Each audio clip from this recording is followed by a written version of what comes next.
$10 million, 1 week, clean it or disappear. 8 words on a burner phone screen in a kebab shop in Parramatta, and your entire nervous system understands what your brain hasn't caught up to yet. This is not a negotiation. This is a sentence being handed down. You put the phone on the laminate table and look at the man across from you and realize he is not waiting for your answer because he already knows what it is. Let's go back 3 years. You pass your CA exam on a Tuesday morning in a grey testing centre in North Sydney. Chartered accountant. 2 words that cost you 4 years, 80-hour weeks, and a woman named Sarah who packed her things on a Sunday in July and told you quietly with no anger that you loved spreadsheets more than you loved her. You didn't fight it. That was the worst part. You stood in the hallway of your Newtonshire house and watched her carry boxes to a waiting car and told yourself the sacrifice was necessary. Told yourself the life on the other side of the qualification would justify everything you had walked away from. You believed it completely. That is the thing about ambition at 27. It has no peripheral vision. Within 8 months, you have landed at one of the big 4. Barangaroo, 32nd floor corner glass office looking directly out over Sydney Harbour. 70,000 base, 50,000 signing bonus, business cards with a font that costs more than your first suit. You call your mum from the office on your first night and hold the phone up so she can hear the view, the clean, expensive silence of a place you have genuinely earned. She cries. You hold it together by about 3 seconds. You learn the actual game quickly, not the version they teach at university, the real one. Vanuatu holding structures. British Virgin Islands trusts. Instruments so technically elegant they make a client's entire tax burden evaporate while remaining on every piece of paper completely lawful. You are exceptional at this. Promotion follows promotion.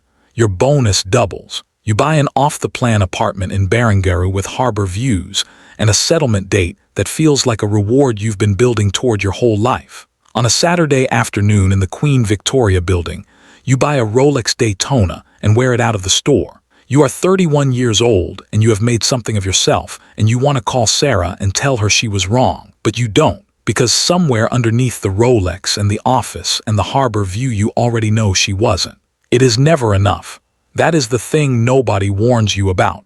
The ceiling just keeps moving. So when a major property developer client is staring down quarterly numbers that will crater his stock price and take your performance bonus with it, you make a decision. You restructure some liabilities, shift capital expenditure across reporting periods. The mechanics are elegant, barely visible, the kind of thing that only somebody who really understands the architecture of a balance sheet would even think to attempt. The auditors might unravel it in 18 months, but 18 months is someone else's problem.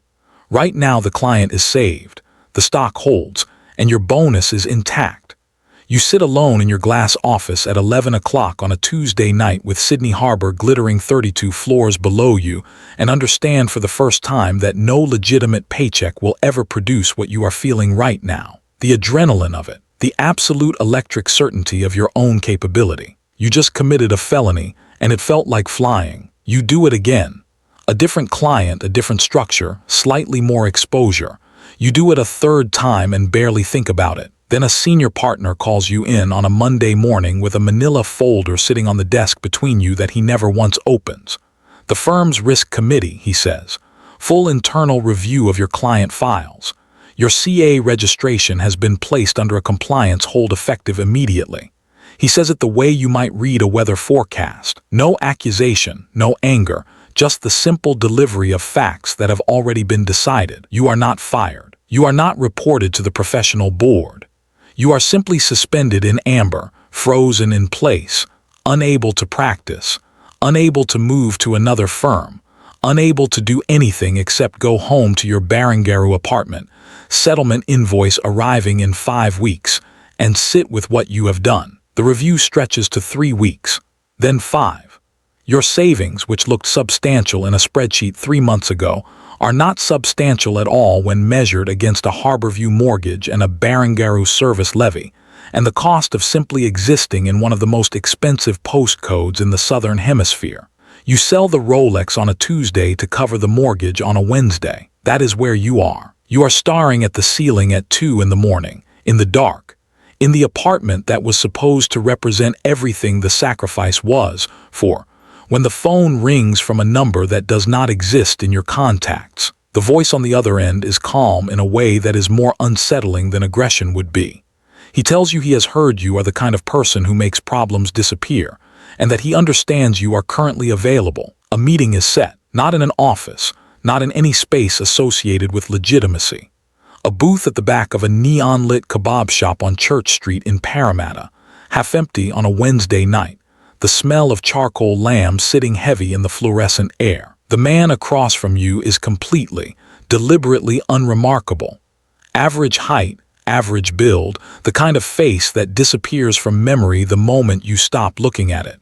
He slides a burner phone across the laminate table. He has a client, he says. The client generates significant cash through businesses that operate exclusively in cash. That cash needs to become something legitimate: property, investment vehicles, assets with clean paper trails. He needs a chartered accountant, a serious one. He looks at you when he says it in a way that makes clear he already knows everything about your career, your mistakes, and your mortgage. But there is a complication, he continues. Your CA license is currently frozen by your firm's risk committee. He pauses just long enough to let that land. The senior partners at your firm will do whatever the syndicate asks. That review ends by Friday morning, or it continues indefinitely until you have nothing left. He folds his hands on the table and waits. You think about your mum, who still tells the women at her church group what her son does for a living. You think about Sarah carrying boxes to a car on a Sunday in July. You think about the version of yourself that wore a Rolex out of a store and believed it meant something permanent. You pick up the burner phone. The text arrives 40 minutes later. A street address in Wetherill Park. You drive west on the M4 in the dark, and the city dissolves into industrial estates and warehouses, and the flat, lightless geography of Western Sydney at midnight. The address is a corrugated iron shed at the end of a gravel service road with no markings of any kind. The padlock opens with a key that was left in your letterbox sometime in the last 24 hours. You lift the rolling door. 3 timber pallets beneath a tarpaulin, stacked with vacuum-sealed bricks of $50 notes. Your phone buzzes before you have finished processing what you are looking at. $10 million AUD. 7 days. You stand in the dark of that shed with the smell of old iron around you and the weight of what your life has become pressing down through the corrugated roof. And then the part of your brain that got you the CA, that got you the Barangaroo office, that restructured a property developer's balance sheet at 11 on a Tuesday night, takes over completely. The game is identical. The stakes are simply different. Placement comes first, and it is the most exposed phase. AUSTRAC, the Federal Financial Intelligence Agency, mandates automatic reporting on any cash deposit of $10,000 or more. So nothing you do ever approaches $10,000. You recruit runners through a network the fixer provides: people who need cash, people who do not ask questions. You equip each of them with $9,500 in 50s and send them into the poker machine lounges of Western Sydney pubs. They feed the notes into the machines, place the minimum bet, spin once, and collect the printed payout receipt. That receipt is redeemable as gaming winnings. Gaming winnings carry no automatic reporting obligation. They are, on paper, luck. Your runners move across 14 venues over 4 days, and by Thursday morning $9.8 million sits in business accounts spread across 7 shell entities you have incorporated through a law firm in Singapore. Still dirty in origin, but it is inside the system now, and inside the system is where you operate best. Layering is where you dismantle the trail. One entity invoices another for management consulting services rendered. A third pays a logistics facilitation fee to a fourth. The documentation is immaculate. Contracts, invoices, correspondence, all of it generated and backdated to make the relationships look organic and established. The funds wire to a correspondent account in Singapore. From Singapore, they move into a discretionary trust registered in Vanuatu. The Vanuatu trust makes a fully documented commercial loan, interest rate, repayment schedule, security agreement, back to an Australian acquisition entity. The money has now crossed 4 jurisdictions, passed through 8 corporate structures, and accumulated enough legitimate-looking paperwork that unraveling it would require a dedicated AFP task force and the better part of 3 years. Integration is property. The acquisition entity uses the Vanuatu loan as a deposit on a failing commercial block in Maryland. Overpriced, undertenanted, purchased at a premium that makes sense to nobody except the vendor and quietly to you. The $10 million is now a depreciating asset sitting on a balance sheet in a suburb most AFP analysts have never set foot in. Your phone buzzes. The client is very happy. He would like to meet. The car collects you at Circular Quay on a Friday evening and drives you to a private berth at a marina you are not told the name of.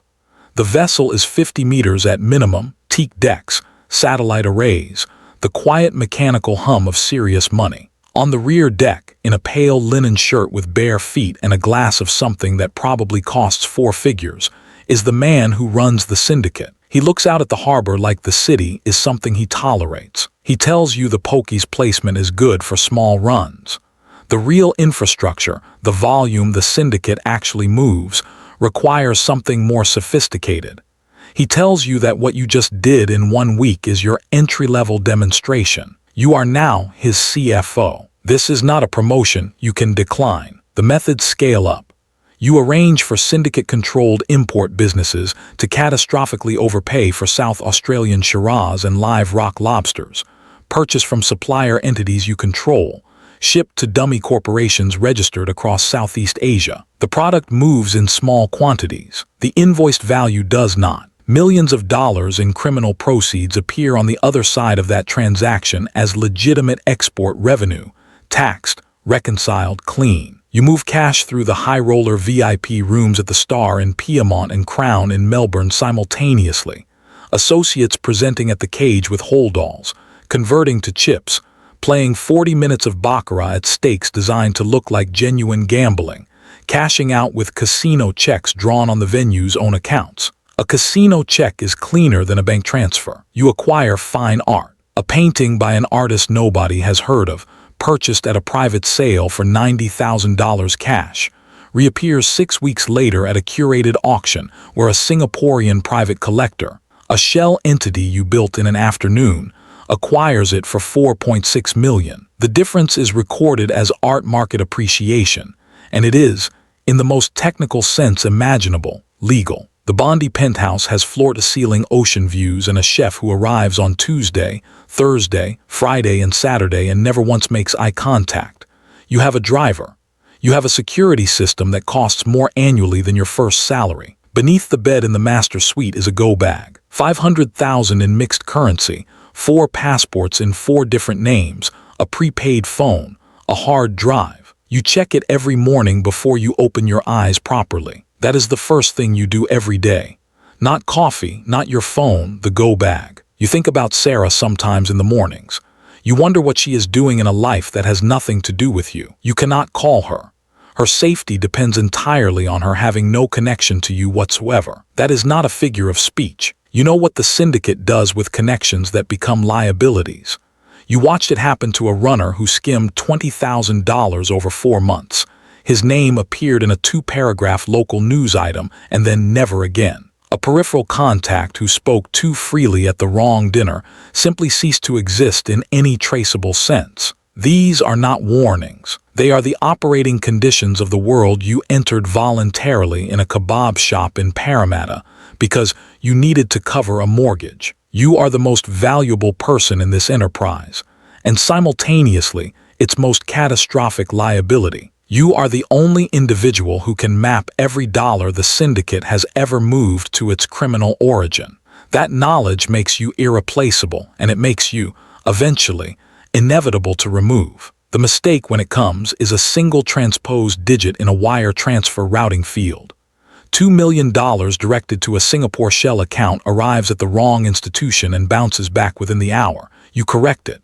The transaction completes. But the originating Australian bank has already generated an automated AUSTRAC inquiry, flagged for review, assigned a case number. Routine. A form letter. Bureaucratic noise. On its own, it means almost nothing. But your handler, the man who is always somewhere in your vicinity without ever being obvious about it, watches you read the notification on your phone, watches the color drain from your face, watches your eyes move involuntarily toward the bedroom door.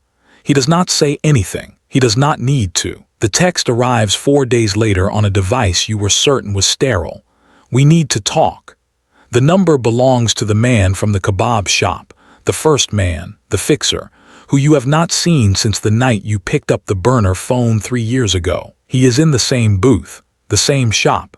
The lamb still smells like charcoal. He tells you the AFP Financial Crimes Unit is running a thread on the art acquisitions, cross-referencing the Singapore structures, building a picture that, if it resolves, puts you at the center of everything. You are an extraordinary talent, he says, with a warmth that does not reach any part of his face. The syndicate does not forget what you have built, but the exposure calculus has shifted. He slides something across the table. A boarding pass. Sydney to Dubai, departing in 4 hours. A passport in a name you have never used. A consulting role with a new venture operating out of the Gulf. Dubai maintains no extradition arrangements with Australia. You would be comfortable there. You look at the boarding pass. You look at him. What if I say no? He considers this for a moment the way you might consider a question that has no real answer. You're the magician, he says.